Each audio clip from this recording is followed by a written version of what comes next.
Tasha, Tasha, Tasha.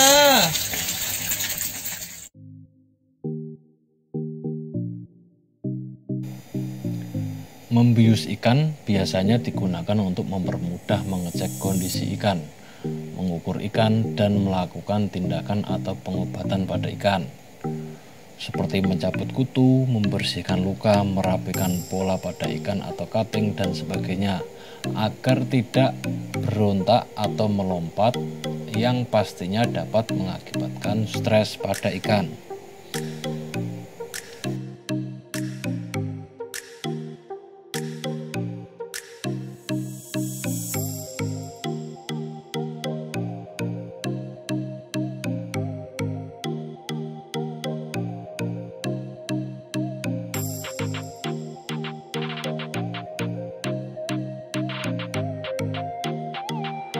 Seperti halnya ikan saya kali ini yang rata-rata terserang parasit kutu jangkar dan pembekakan atau infeksi pada sisik ikan.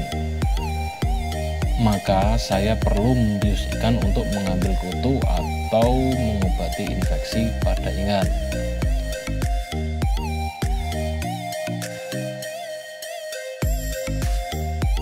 Seperti apa langkah membius ikan?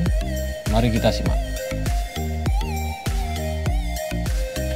Siapkan detol antiseptik, PK atau kalium permanganat, dan pinset. Siapkan juga 3 wadah atau bak. Bersihkan dulu.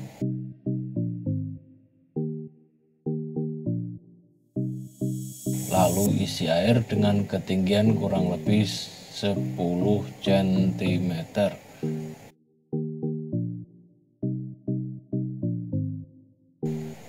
Bak 1 kita beri detol cukup sepertiga tutup.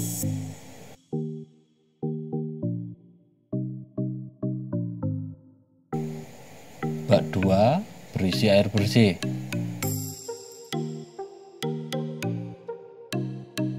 Bak 3 kita campur PK secukupnya.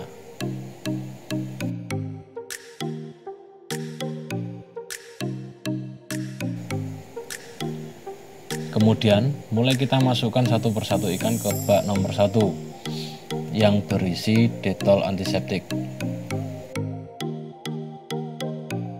Tunggu beberapa menit sampai ikan terlihat lemas atau pingsan.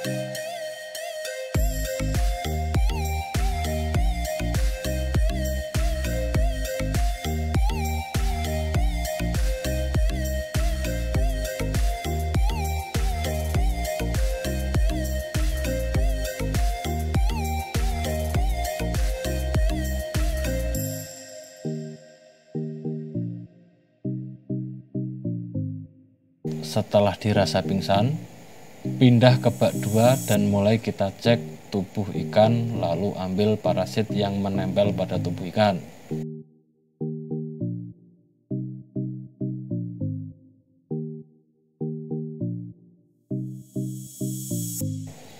Cabut kutu yang menempel dan cabut pula sisi ikan yang terinfeksi agar tidak semakin lebar dan parah.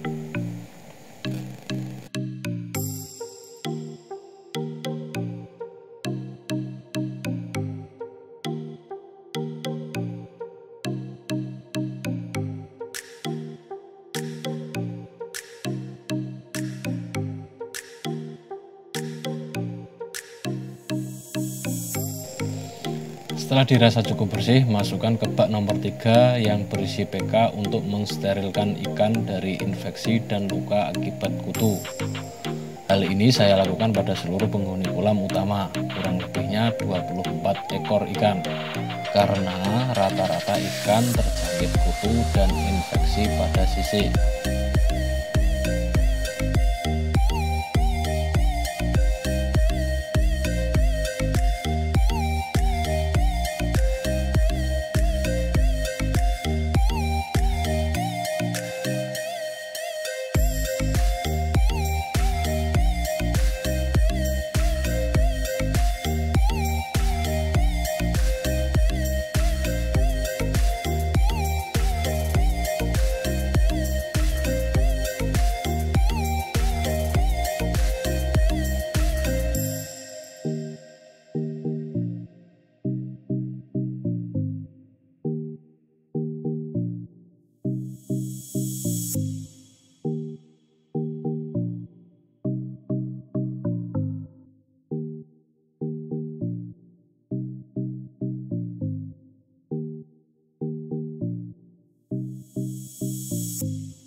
Langkah untuk menyadarkan kembali ikan yang lemas atau pingsan, cukup kita masukkan kembali ke kolam utama.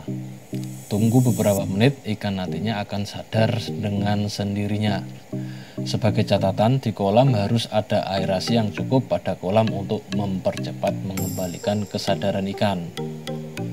Dalam waktu kurang lebih 5-10 menit, ikan sudah tersadar kembali. Yang terakhir saya gunakan Inroflok 25 yang sudah saya larutkan, kemudian saya masukkan ke dalam kolam. Inroflok 25 ini berfungsi sebagai antibiotik ikan.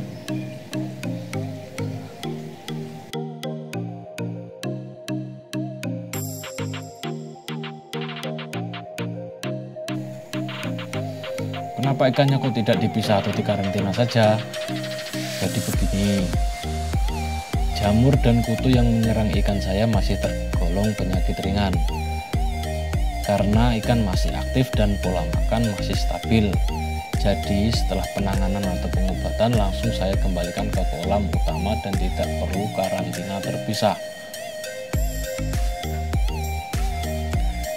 Masuk di musim penghujan, kolam outdoor pasti sering mengalami ketidakstabilan pH yang berakibat pada kondisi kesehatan ikan. Maka dengan meningkatkan filtrasi kolam, mengatur pola makan, dan membersihkan filter secara berkala akan menjaga kualitas air pada kolam sehingga ikan pun tidak mudah terserang penyakit.